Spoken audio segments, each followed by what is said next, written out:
Hello, hello, bienvenue pour une petite guidance du soir, une guidance courte, que je vais faire courte, j'espère.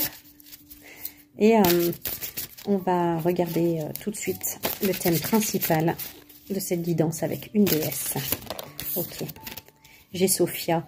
Faites appel à votre part masculine pour soutenir votre sagesse. Bon, alors, ça s'adresse à des personnes qui se font bouffer, en fait, quelque part. Qui se font bouffer parce que... même s'ils connaissent beaucoup sur la sagesse, même s'ils en savent beaucoup sur la sagesse, ils se laissent piétiner ici parce qu'ils n'ont comme pas intégré, ou ils ne manifestent comme pas leur partie masculine, leur partie yang. Vous avez la sagesse, vous avez la connaissance, vous avez la justesse. Et elle n'est pas respectée parce que vous n'utilisez pas la partie yang pour vous défendre, pour défendre cette sagesse, soutenir cette sagesse. Donc il se peut ici qu'il y ait des abus, Ok, on va voir un petit peu le conseil qu'on nous donne par rapport à ça, à ces abus-là. Donc c'est une guidance qui vient soutenir des personnes qui sont victimes d'abus parce qu'elles ne savent pas comment imposer le respect, se faire respecter. Demandez à vos anges, je vous montre ça tout de suite. Choisissez une nouvelle direction.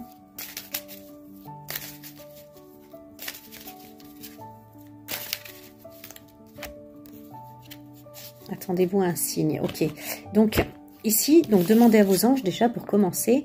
C'est vraiment un message spirituel, un message du divin, un message de Dieu qui vous dit que la protection, vous pouvez aussi l'obtenir et surtout ici dans ce cas-là, puisque vous n'arrivez pas à l'imposer, à l'obtenir avec votre verbe, avec votre partie masculine de manière incarnée, vous pouvez la demander au divin, vous pouvez prier. Voilà, quelles que soient vos croyances, vous pouvez prier, que ce soit demander à l'univers, demander à Dieu, à vos anges justement. Cette protection-là, et il y a comme un travail à faire qui est spirituel, dans le sens où, ça me rappelle cette phrase de la Bible, nous ne combattons pas le chair et le sang, mais les esprits malsains. Les esprits malsains.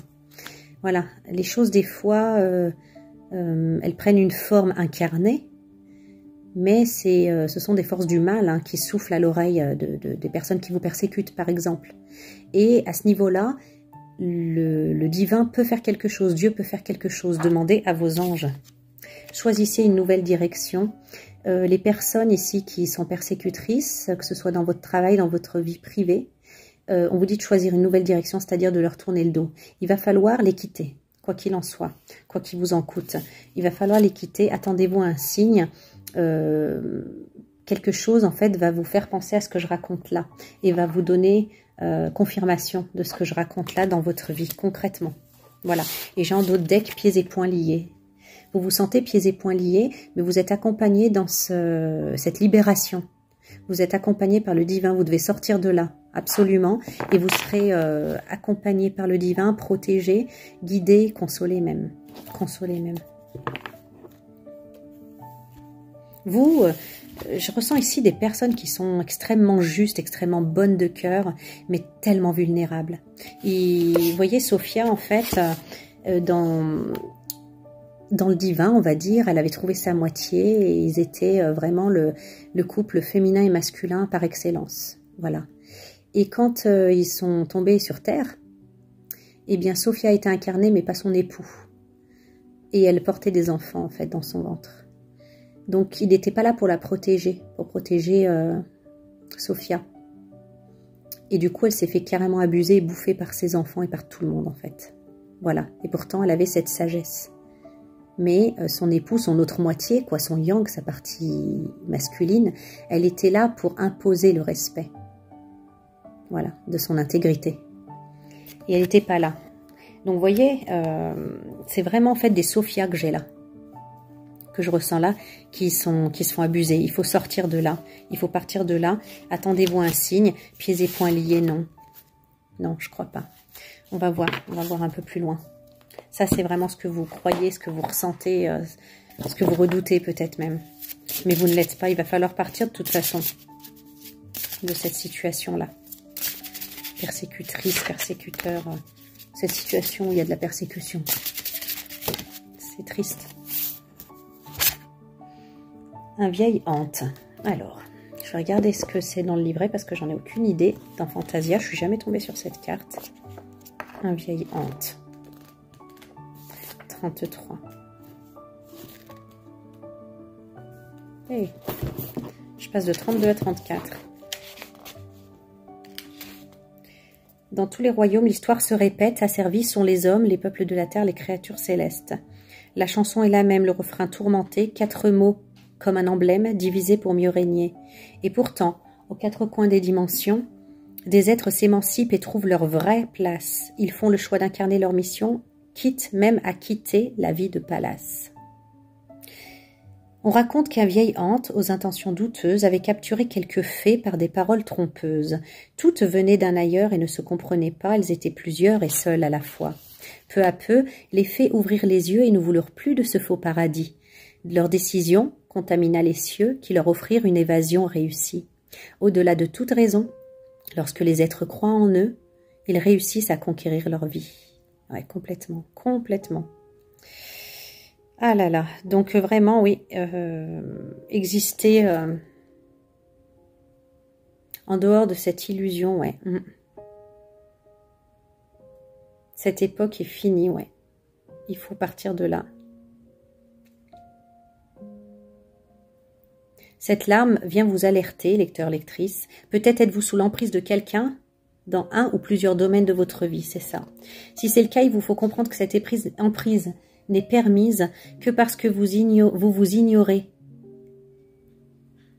Les paroles trompeuses ne peuvent réellement nous tromper que lorsqu'elles résonnent avec des attentes que l'on veut absolument voir comblées.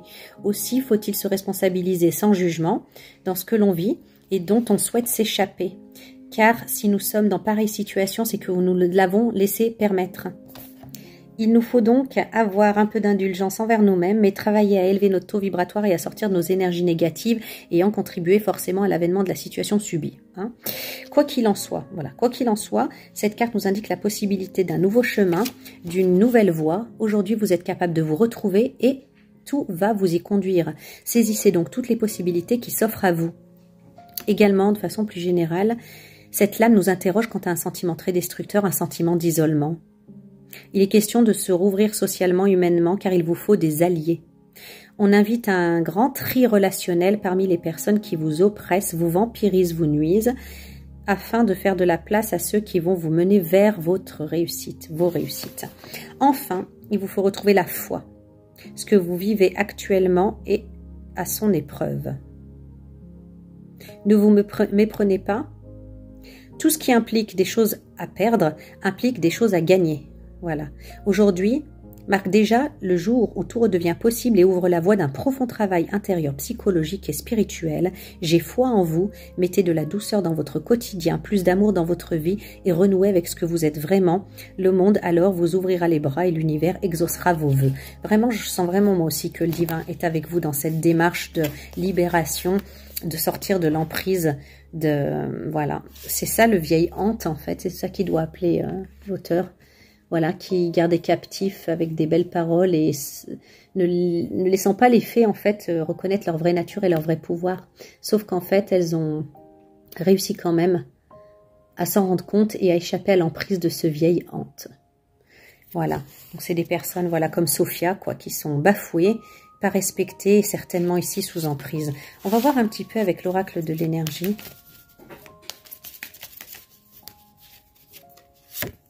Partir. Punaise. Sans hésitation. Hein. Claquer la porte et partez. Peut-être, effectivement, comme on disait, adieu la vie de palace. C'est peut-être pas une vie de palace, mais peut-être que, voilà, on n'a aucune ressource, des choses comme ça. Il faut partir et voir au coup par coup, jour après jour, hein, franchement. Hein. Appréciation. On a vraiment... appréciation à l'envers, c'est vraiment une mauvaise estime de soi. Vous en êtes capable et vous vous dites peut-être non, je ne suis pas capable. Porte vers la valeur, hein, il peut y avoir des... Oui, appréciation et porte vers la valeur à l'envers. C'est vraiment voilà une dépréciation de soi-même et se sentir incapable. Incapable de subvenir à ses propres besoins. Il y a besoin d'une guérison là-dessus. Hein. Le divin pose une guérison sur votre cœur quant à votre valeur personnelle, à vos capacités. Et si l'argent vient à manquer maintenant, vous serez comblé par ailleurs. Hein. Voilà, il y a besoin d'une reconnexion avec Dieu là, besoin d'une reconnexion avec la foi et avec le divin. Cette carte là du 7e chakra, du chakra coronal, elle est à l'envers. Ça veut dire que vous êtes comme coupé d'avec le divin et on vous remet, je la remets volontairement à l'endroit pour vous reconnecter ici avec Dieu, avec le divin, avec vos guides et avec vos anges, car ils sont là. On l'a vu depuis le début, ils sont là pour veiller sur vous et vous souffler en fait de vous sauver. Eux-mêmes veulent vous sauver. Femme qui tient une pièce de monnaie. Donc il y a bien une histoire financière là-dedans, mais hostilité. Ouais, l'hostilité se joue là-dessus aussi, les problèmes se jouent là-dessus, mais victoire. Voilà. Pour moi, vous allez réussir à rebondir. Et j'ai l'impression que ce vieil hante, il vous garde beaucoup avec le matériel ou avec, voilà, quelque chose comme ça, quoi, d'une dépendance matérielle, pas affective, mais en tout cas matérielle, et beaucoup de manipulation mentale, mais vous vous êtes réveillé. Ayez confiance en le divin, pour moi, il y a le laurier de la victoire ici, vous allez réussir à vous en sortir, très clairement. Allez, on va prendre une fleur dans l'oracle magique pour terminer cette guidance de ce soir. Alors, nous avons le narcisse, 30. Je vous lis la carte du narcisse.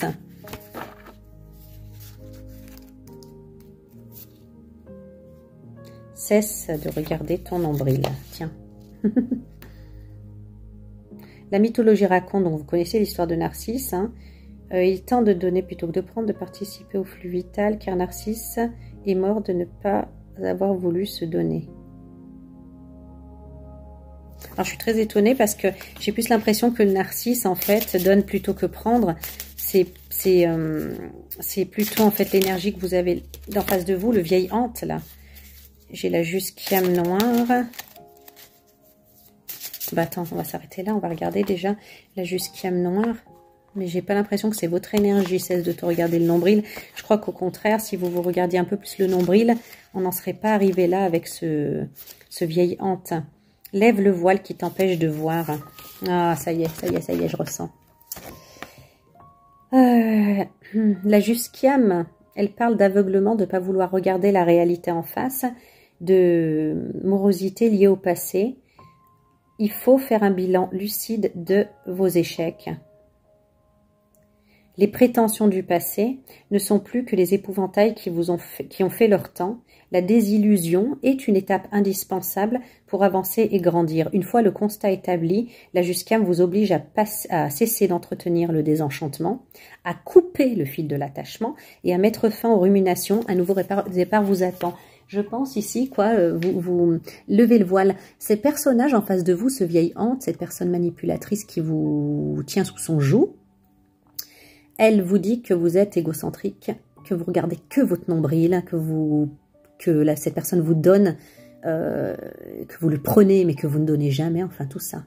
Et on vous demande ici que la jusquiame de lever le voile de l'illusion. Certes, ça sera un désenchantement et une désillusion douloureuse, mais une fois le constat établi, vous allez avancer et aller beaucoup, beaucoup, beaucoup mieux. Peut-on avoir un message d'encouragement ici sur ce qui peut se passer dans la vie de cette personne après s'en être sorti? Quelle consolation. Quelle consolation sera là, c'est la rose. La rose qui est la fleur de l'amour. On a plein de petits cœurs. Ouais, c'est plein de petits cœurs, vous voyez. Hop, attendez. Voilà. La récompense, elle est là. C'est que vous renouez, à mon avis, avec l'amour de soi, l'amour avec les autres, le vrai amour. Prends conscience de ce que tu es. Vous allez vous retrouver. Conscience, perfection, amour avec un grand A. La tradition veut qu'à l'origine, la rose possède 36 pétales en référence au nombre 36, considéré comme le nombre de maîtrise et de perfection. La rose vous fait prendre conscience de l'amour universel, elle vous ouvre l'harmonie des lois de l'univers, aligne vos émotions sur le réel et désigne la perfection achevée. Tout est à sa place malgré les apparences qui suggéreraient l'inverse. Source de renaissance et de sublimation, la rose vous assigne à être vous-même, en vérité et en pleine conscience. Voilà. Donc ça, c'est la promesse après. Donc sautez le pas et vous en arriverez à la rose. Voilà pour le petit message de ce soir. Je vous dis à bientôt. Bye bye.